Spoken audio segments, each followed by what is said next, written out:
What is your command? Enough stalling, Shockwave. It's time for your upgrade. I find this whole procedure to be illogical. I don't care what you think. You need a bay upgrade. A what? A bay upgrade. Michael Bay approved. Explosions, knives, the whole deal. You know, the Bayformers. And if I say no? We weren't giving you a choice. Very well then. I will subject to the Bay upgrade. Hello, friends and enemies. Baltmatrix here, and today we're taking a look at Studio Series Shockwave. Now, this figure comes to me from the good people at the Big Bad Toy Store. Up close, this guy is a box of knives combined with the original Shockwave, and is, how should we say, highly molded, or highly modeled after the Megatron, or I should say the Revenge of the Fallen Megatron. Well, this is the Dark of the Move Shockwave. The figure itself stands a fairly decent size. Now, compared to the Siege Leader class Shockwave, he is significantly smaller. But then if we put him next to MP10 Prime, you can see he's a little bit shorter than that. And then compared to another Leader class figure, specifically Blackout, he's roughly the same size, up to the head, excluding this giant piece coming off the top of Blackout. A quick 360-degree look shows you that this guy is kitted out. He's got a lot of detail on him, and he looks phenomenal in robot mode. The spikiness works incredibly well for the overall aesthetic of the figure. His cannon arm is a bit on the large side in the fact that if you put the arm straight down, it's actually longer than, or sticks down past his feet, though it is posable, and it oddly enough has a posable thumb right here on the inside. The figure also has this large energon cable coming off him, which is emblematic of the original Shockwave. It thankfully disconnects from the back, though I haven't been able to easily get it to disconnect from the front. So it looks like it's supposed to be able to be pegged in up here as well for in the vehicle mode. We'll get into the vehicle mode in a little bit. This is a pretty soft piece of plastic and it is pretty malleable, but it does like to stick to this pose or this form where it's pegged into his back. And it does go in, but it is really hard to get back in. The figure also comes with this large piece of very floppy, flimsy plastic sticking off his left arm. I'm not sure what it's supposed to be. I think it's supposed to be some kind of blade. Honestly, it just kind of sits there and doesn't really add anything to the rest of the figure. I normally just pull it off and leave it off to the side. The figure also comes with probably the absolute most useless accessories that any Transformer has ever come with. It's these tiny, tiny renditions of two useless characters from the movies. They are so small, I am actually worried that my cats are going to eat them. How small are they, you may wonder? Well, here's a Prime Master from Titans, or from Power of the Primes. It's the same height, roughly. I mean, these things are pointless. Why did it come with them? And then the figure also comes with this paratrooper with a little parachute made of nylon. Okay, great. Doesn't really work that well. I've thrown this thing off my deck a few times and it just plummets to the ground. The nylon barely does anything. Again, why would Shockwave come with this? The parachute does nothing. Something interesting about the left hand is it does have a cutout right inside the thumb that means it can hold different weapons. So you could put a sword in there if you wanted to. So that is a nice touch, but he can't hold on to any of the other accessories he comes with. He can't hold on to this because the peg isn't long enough to get into his hands. He really can't hold on to these little things because his hands don't curl. And, I mean, you could technically get a leg in there if you wanted to, but that would just look stupid. I mean, it kind of works, but then well, hold on. Yes, his cannon is flexible enough so you could blow off the paratrooper's head. stupid accessories aside, I can't argue with the detailing that they've got going on with this figure. I can't argue with the detailing that we've got going on with this figure.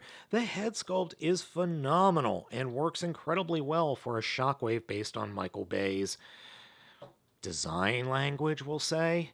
Head is on a ball joint and can move freely, but it also has an extra hinge there down at the collarbone for the transformation. Shoulders are on swivels and can swivel 360 degrees, and then they've got a hinge for in and out movement, a swivel just above the elbow, and then a 90-degree bend at the elbow.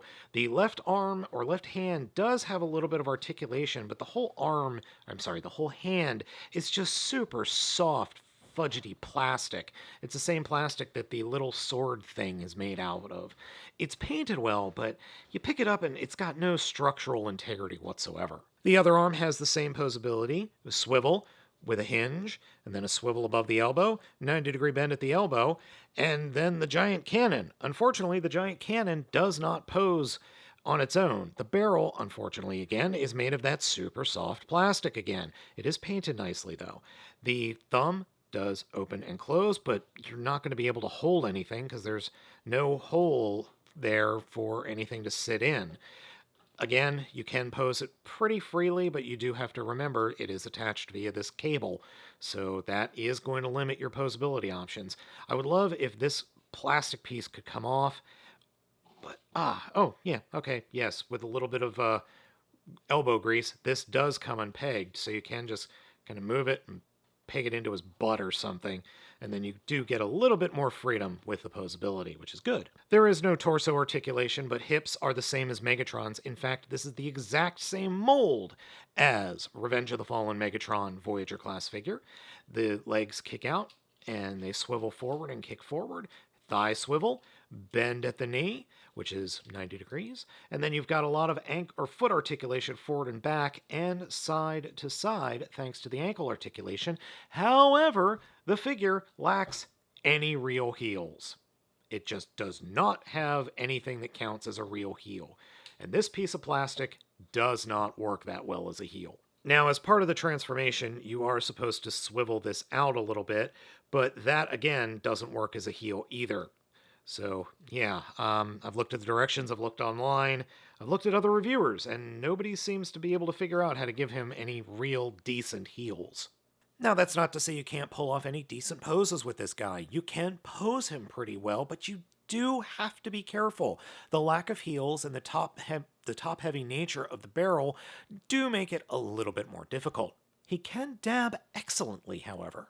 Before we move on to the transformation, we do need to acknowledge the similarities between these two figures. At first blush, it does not look like they are identical or even similar in the least bit. These two figures couldn't be different when you look at them, except they're very similar, oddly enough. So they do share several components, first of which are the upper thighs, which are these two bits right here. So you can see the engines, even though they don't look the same.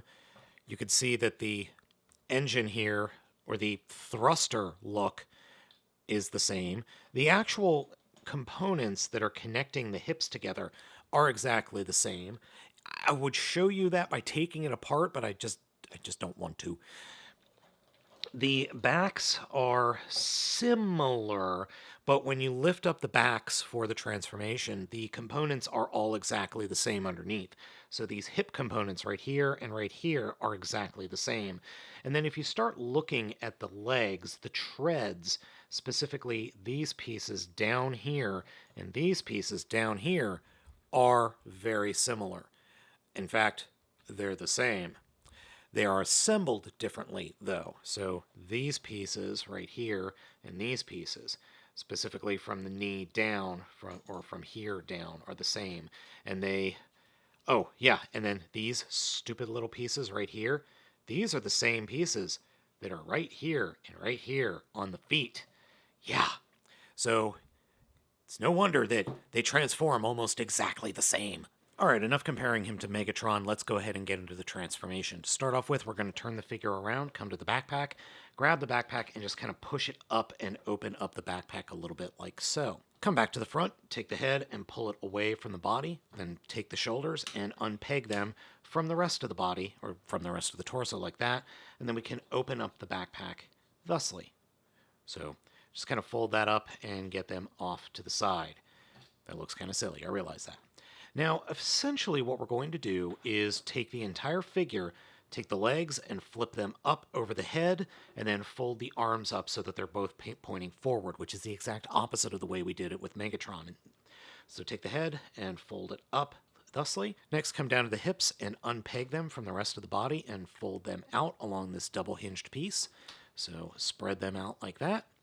Then come down to the feet and grab the feet and pull them all the way forward.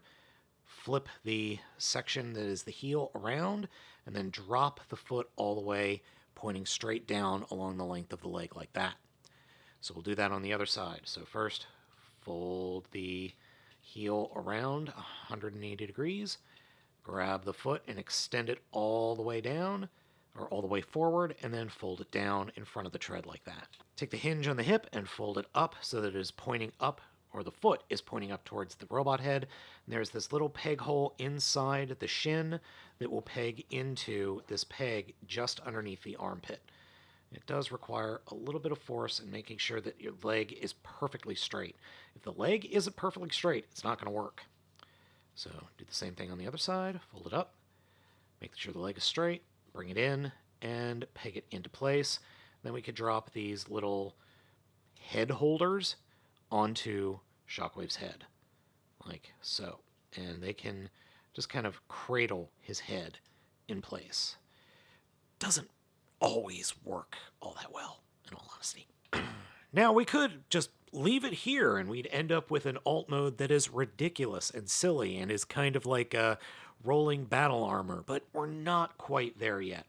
So take the back, make sure that the thruster wheels are all the way up, and push the back down, and there's this little peg on the middle of the back, and that will peg into a hole just above the figure's butt. And when you do this, this whole piece right here feels very fragile.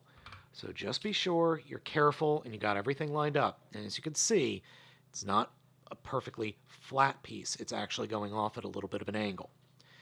Then we can take the hand, rotate it down, or the left arm, rotate it down, and then fold the shoulder into place, snap it into place back here, and then there's a little peg hole in the forearm that will peg right there. And then we grab the plastic thingy and peg that down like that. And do the same thing on the other side, except just look for where the peg hole is. It's right there. Fold that down, snap the shoulder into place, and then line up the arm like that. And then we can unpeg this piece, because quite frankly, if you have it pegged in down here, it's not going to work all that well. So I like to fold it up, and you can feed the tube through this section back here, but there's not enough room. So what are you going to do? So what I do is I just plug it in here and plug it in here. So I just plug it in on the sides here. There's actually nowhere in the directions that says what you're supposed to do. Oh, but what you are supposed to do, these two peg holes, these two pegs that are on the other side of the thrusters will peg into these sections back here. Now, I will be the first to tell you that this doesn't look like the best tank in the world. Well, let's face it. Shockwave did not have an alt mode in Dark of the Moon. If anything, his life inside a giant drill worm was his alt mode that he just kind of raised out of at some point. So we're getting something rather than nothing. It's not awful, but it really is just a mess of knives and a lot of empty gaps. It's not terrible. There are definitely worse alt modes out there. But I will give it credit. Shockwave pulls off a weird Cybertronian tank better than Voyager-class Megatron. Overall, I really like this Shockwave. Yes, his alt mode is stupid. Yes, he comes with some, we'll say, less than useful accessories. But I'm okay with that. I'm okay with all of the silliness and all the dumb stuff that it comes with. That's because the figure itself is a solid figure, and it's oddly a better figure than the Megatron figure, who this guy pretty much shares a transformation with, if not a good chunk of the internal molding. It's fun. It's just a fun, well-done figure. Yeah, again, alt mode, it's pretty silly. And yes, it lacks heals. It just lacks anything that resembles heals. Or if he does have heals, they fall off. I wouldn't be surprised if third parties are going to be coming out with some accessories or some components that actually fix the heals. That would be nice. But overall, it's a pretty darn good figure. It looks good, it's fun, it's posable, except for the heels. And yeah, overall, it's worth your money. It really is. And we finally have an alt mode for Shockwave. Or Dark of the Moon Shockwave, where we didn't before. If you feel like picking this figure up, I strongly recommend heading down to the link in the description to the Big Bad Toy Store, where they have it currently available with Scavenger. That's where I picked it up, and you can too. And while you're down in the description, please consider following me on Patreon and supporting me. Your monthly financial contribution is going to enable that I'm able to keep doing this. Thank you so much for watching. I have been Baltmatrix, and I will catch you next time. See, that wasn't so bad. I take it you're not happy. I am now.